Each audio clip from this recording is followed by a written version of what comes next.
And himself, because Michael Carrick, who maintains that perfect winning start here in charge of Manchester United, is talking to Jules Breach. Michael, another win, 4 in a row now. Just how well did your players manage this game today? Yeah, I thought it was, when it goes to 10 minutes, always a tricky kind of situation, really. And I thought it was quite an open game first half at times. I thought we looked dangerous right from the start of the game, which was really pleasing again. Had a few kind of issues that where I thought Tottenham played some really good football first half, so we had to solve a few things. But going a goal up and with 10 men, I thought the second half we managed it really well and largely in control, always wanting the second goal to come along. And when it did, then that put us in a really good position. So it was nice, and it was nice to get the players on the pitch. It was young Tyler coming on for his first game. It's all in all, it was a really positive day. You told us at half-time that Johnny Evans was your new set-piece coach here. How did that all come about? I wouldn't say set-piece coach. I think it's just Johnny's got an eye on it, and as we all have. But Johnny's been doing a lot of work with the players, so that's the rewards for that. So delighted. Listen, we go into every game with some ideas. Every team does, but when you see it come off as good as that, and as important as that first goal was massive, it just shows you how important they can be. Bruno, another goal for him today for Manchester United. I think everyone's running out of superlatives of how important he is to the club, but just sum up his contribution that you've seen of him over the years here.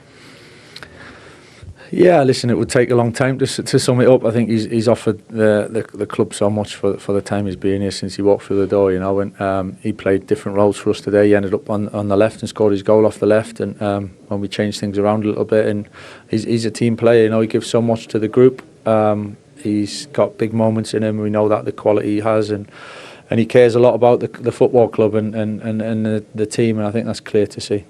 Another 3 points towards your goal of achieving Champions League football next season. Just as a group, how much of an advantage do you feel it is that you haven't got the other competitions as a distraction in Europe, for example?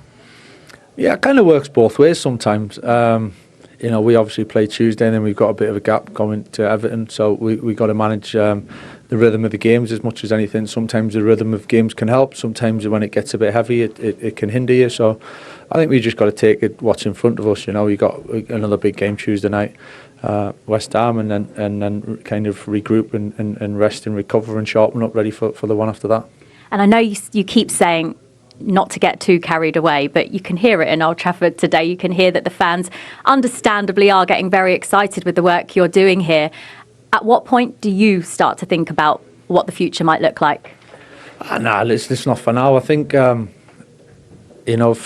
get excited and carried away as a supporter, that's exactly where you should be. It's why they come to support us, to dream and to get carried away. So and they should be hopefully leaving the stadium in really good spirits, and looking forward to coming back. That's our job, to provide that. So to be in a position to be able to do that today and in the last few weeks has been great, and we got to keep building on that. Well done today. Thank you. Cheers. Thanks a lot. Well, he really hasn't put a foot wrong, has he? Yes, they played against 10 men for a lot of today, but they also played against 10-man Everton after the 13th minute and still lost that game. Would you give him the job this afternoon, tomorrow, Joe? Oh, God, that's nothing to do with me. Like I say, I know where my loyalties lie in this city, but from working with Michael Carrick, really enjoyed him as a person, enjoy him as a player. And he's doing a good job. He interviews really well. He's calm. He's not getting carried away. I think it's a time to not get carried away. I think you've got to realise that it's been a really difficult couple of years at Manchester United. So winning 4 on the spin is great, but you've got foundations to rebuild if you really want to go again. Do you think, though, they need to give him the job because it's a different kind of pressure if it's his job permanently, so they can really see what he's like, than it is if you're just the interim man in charge? I think they decide that in the summer. I think if you look at it now, fourth, let's be honest, they could finish second. They're only 3 points off second, and they got West Ham, Everton, Crystal Palace next. Let's be honest. Only 10 behind Arsenal now. Exactly. That's some ground they've made up. If he finishes second, you can't not give it to him. It'd be impossible. You'd have to give it to him. I don't see how you could bring anybody else in. Imagine you bring in somebody else and they start slowly. Everybody be annoyed. So I think if he keeps winning games, he'll probably get it. But again, Michael is so level-headed.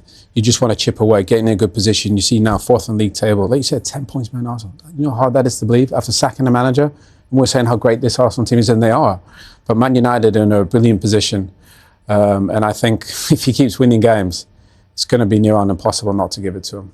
It's easy to say from the outside, sort of looking in. A lot of what he's done feels like common sense with this team, Joe. But what has he done differently beyond the obvious? I think he's just understood his players and understood what the best way to get the best out of them. No doubt him having the DNA at the club will help him. The understanding, the people that he's able to talk to above his head, the team that he's got around him. You know, people, head coaches will always tell you it's important that you bring around you. Even that relationship with Johnny Evans, having the trust of having someone that he's worked with. Steve Holland in there, Woodgate.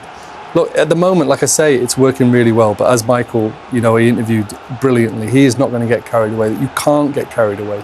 You've got to stay super calm, live in the moment. And all that matters right now is West Ham for Manchester United. As an ex-player, what does that DNA that Joel mentioned mean to you? And are you seeing it, do you think, with the football they're playing under Michael Carrick? Well, people always talk about the history and that, that it's kind of getting in the way. I completely disagree. I think you have to embrace that. The greatest thing about this football club is the history of it, the icons that have played here. And that's why it's such a privilege to represent this football club. When I used to sit on the pitch, I used to think of those greats that played here before in midfield and used to think, they'll be watching this game. And you have to try and emulate that level. And some people are up to it and some people aren't. That's not a criticism, but it's a fact. And when you get out in the pitch, you see it. And Michael knows what it's to be one of those players. He's not going to shout and yell at somebody or put somebody down or criticize them. He's going to say, come on, trust in yourself, believe. Put people in a position. You look at Kobe. How did Kobe not play for a year? And he's got Casemiro and Bruno in and around him. That midfield three. We're talking about multiple Champions League winners with one of the best young players in the Premier League in Kobe and probably the best creator in Bruno Fernandes. And a month ago, we said that was their biggest weakness, the midfield. It's a strength. And I just think everybody's in the position where they're flourishing. And credit to Michael Carrick. You think back a month ago, everybody was playing a different position except the keeper. Now everybody's in a position where they can flourish. And that's credit to the manager. And the players are showing why they're good players, why they're here, and they're showcasing it. A good day for you today, Owen. Guys, thank you very much for your company today, Joe. Owen, always a pleasure to have you alongside me. That's it from us at Old Trafford, but the live sport will keep on coming as well, because now we're going to head to the Live Golf. It's the final round of the opening tournament from Riyadh, and Craig Doyle is standing by. Welcome back to Old Trafford, where Michael Carrick has got Manchester United ticking. They have beaten Tottenham 2-0 today to cement their place in the top four in the table. Eli says a top performance again. I love Bruno. Give Carrick the job, not just a counter-attacking team, basically playing against a low block today, even before the red.